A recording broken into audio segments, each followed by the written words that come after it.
It is that same mentality that you carry into 2026 that it's God that knows. So if God will play it for you.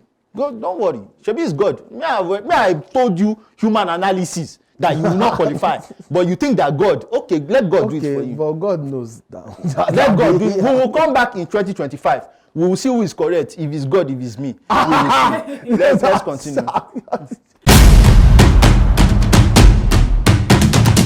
Augustine Eguavoen has successfully led Nigeria to qualify for the AFCON 2025 happening in Morocco. But should he be the man to lead Nigeria to the World Cup qualifiers? My name is T, and this is Crossfire, brought to you by LifeScoreBet. And I'm here with Tunde and Tosin to discuss if Eguavoen is the right man to lead Nigeria to the World Cup. Tunde, what do you think about this topic? It's a dicey one because lots of people look at Augustine Eguavoen and judging based on the merits of the result, which is fair. That's what you should do.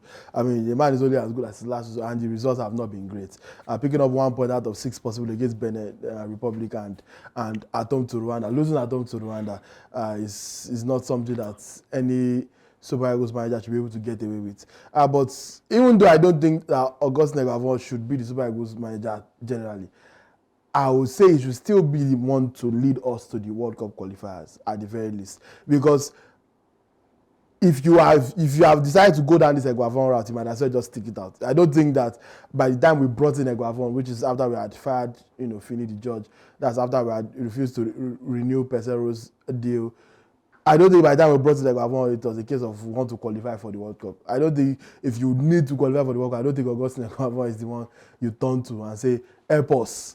Take us to the World Cup. So by the time they brought in Eguavoen, I think that the ambition to qualify for the World Cup is no longer there. It was just a case of they want a known hand, a steady hand, a familiar face to steady the ship. And that's what you brought him in to do. Yes, he's not doing a great job of that right now, but better him than anybody else. Because at the end of the day, let's say you bring in a new manager, which is unlikely because we don't have money. But let's even assume that by whatever miracle we can afford a new top manager for real this time, unlike the Labadia fiasco. Bringing a new manager before the World Cup qualifying rounds in March 2025. The manager can't get to work with the players until they come to camp in March. So what is he going to be doing for these 3 months? You are just basically, as a federation that does not have money, you are employing someone to be paying him for 3 months to do nothing, basically, which is not cost effective. And even if you wait till that March to employ a new manager to say, okay, we want to qualify for the World Cup, help us. You pay this person, Pep Guardiola, for example, help us in March, come and coach this team to qualify for the World Cup. It takes over a match, it starts a job in March with players just meeting with a new philosophy, with having to adjust to a new team and all that. So it is not an ideal situation. We are already in the Eguavoen boat. It is not a good situation to be in, but if you are in there already, you might as well rock it out, and that's how I see it. Tosin, do you agree with that? Or you have a different opinion? When it comes to the position of Augustine Eguavoen, I'm not a fan of Augustine Eguavoen, but if you know Nigerian football, you know that we have administrative issues. So we had a discussion about Bruno Labbadia before his non-existent occupation of that capacity. And honestly, I wish that conversation actually came out, because it will have been a very, very viral position, and people will get to understand my opinion about football in Nigeria. The role of the capacity of the coach of the Super Eagles of Nigeria is a ceremonial position as far as me I'm concerned. And even Eguavoen in his little capacity has explained that you put formation on. He has explained for what formation is. That you put people here. He too, he's doing the best he can in the capacity he can. So obviously your results are what will determine the expiration of or the continuation of a coach. Yeah. But if the system is broken, it doesn't really matter who is there. So as far as I'm concerned, leading Nigeria to I'm indifferent, and for me it is inconsequential. Eguavoen is there, Amunike is there, Pesero is there, Cia is there, Finidi is there. It's just like you're just changing Eba for wheat, from wheat to Semo. It's like you want to use all of them. Is like what we need is a Mercedes Benz, but at the end of the day we have a wheelbarrow there. So basically it's the same thing. I don't like talking down on people. And yet you do it so eloquently. I don't, but it is what because what is the goal of the coaching job of the Super Eagles of Nigeria? Because every time Nigeria has had success, there's a formula to it. There's a formula to it. People like us, we can tell you the formula to it.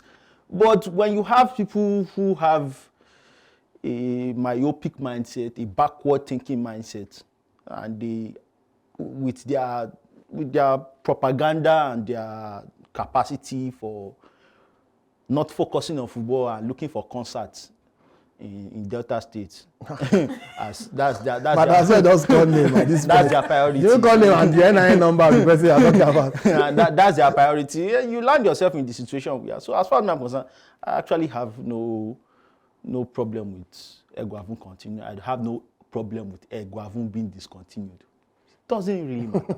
I don't care. I think what you just said is true, because now I think I have to ask this question.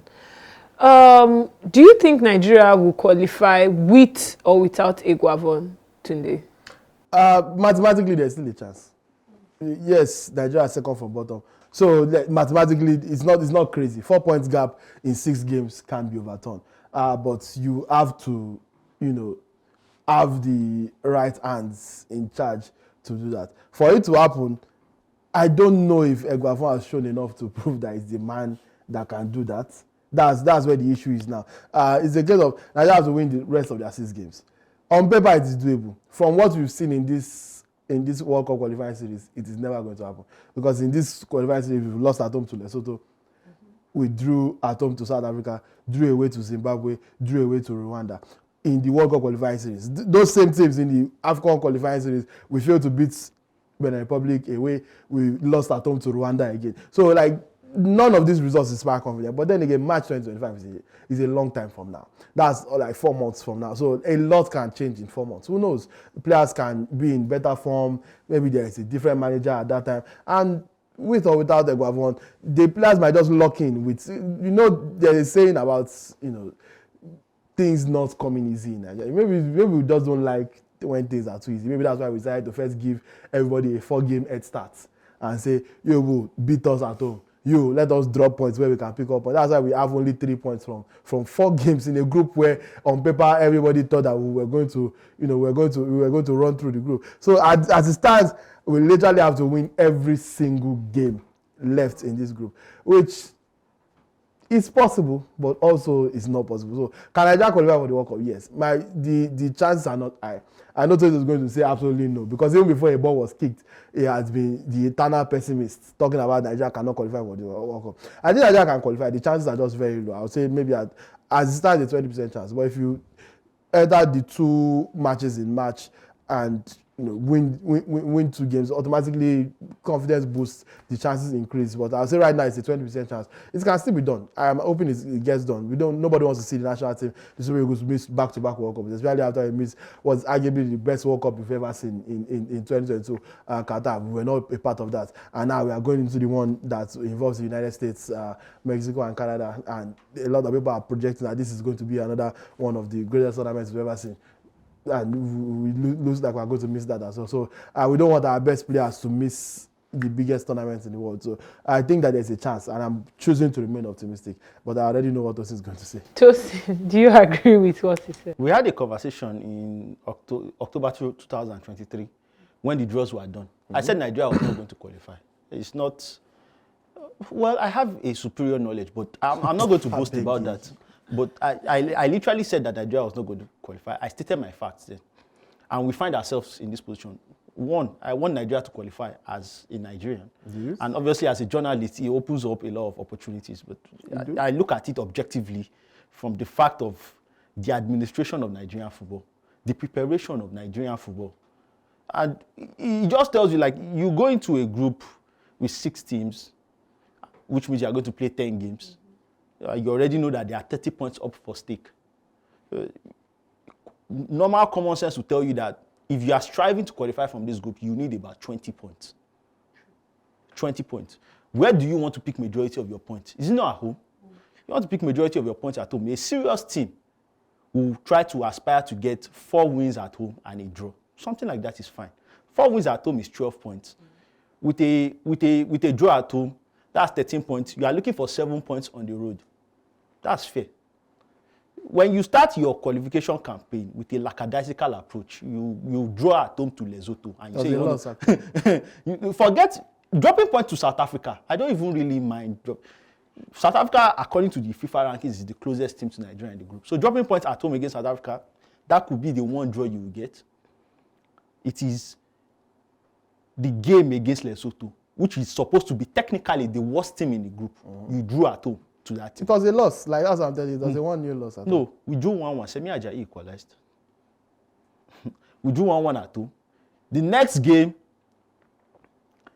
game, you go to Zimbabwe. Zimbabwe is supposed to be second worst team in the group. So if you are going to even get an away win in that group, you want to go to Zimbabwe and get a win. And Zimbabwe are not even playing in Zimbabwe because their stadium is not verified by CAF, by FIFA to host. But they still were able to get a draw. Then you play Rwanda. This Rwanda and Benin that we played in the Africa Cup of Nations qualification, there were 12 points up for grabs between Nigeria and Benin Republic. For Nigeria, we beat Benin Republic at home. That's 3. We drew away. That's 4. We drew away against Rwanda. That's 5. And they beat us in Nigeria. You pick 5 out of 12 points in an Africa Cup of Nations qualifier, but you want to now go to a World Cup qualification series and start beating them 5. We Nigerians, we have too much hope. Somebody needs to take away that hope away from us. I don't know why, like, somebody needs to, like, Never tried. I don't understand, like, you people, and it comes down to the mentality. The reason why, let me tell you the reason why I said Nigeria was not going to qualify for the World Cup. Maybe people will understand, because I think people feel I hate Nigeria. I don't hate Nigeria. I remember in 2021, when Nigeria played Ghana, I felt Nigeria was going to qualify for the World Cup. And it turned out they didn't qualify. And when an administrator went on TV to explain why Nigeria did not qualify, and this is not, you can actually go on YouTube and check. He said, God knows why. I felt like going to that TV and slapping. For God knows why. What the God, for God, God don't know why. What is the correlation between God and your qualification status? They don't worship God in Ghana. Is that what you are saying, that like God is favorable to Ghanaians, to Nigerians? That what does that mean?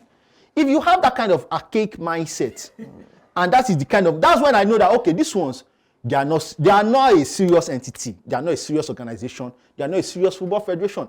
It is that same mentality that you carry into 2026 that it's God that knows. So if God will play it for you. God, don't worry. Shebi is God. Me I told you human analysis that you will not qualify, but you think that God, okay, let God do it for you. But God knows that. Let God do it. We will come back in 2025. We will see who is correct. If it's God, if it's me. Let's continue. Well, Tunde is of the opinion that Eguavoen is the right man to lead Nigeria through the World Cup qualifiers, while Tosin is a bit indifferent. Let me know what you think about this in the comments, guys. This is Crossfire, brought to you by LifeScoreBet. See you guys soon.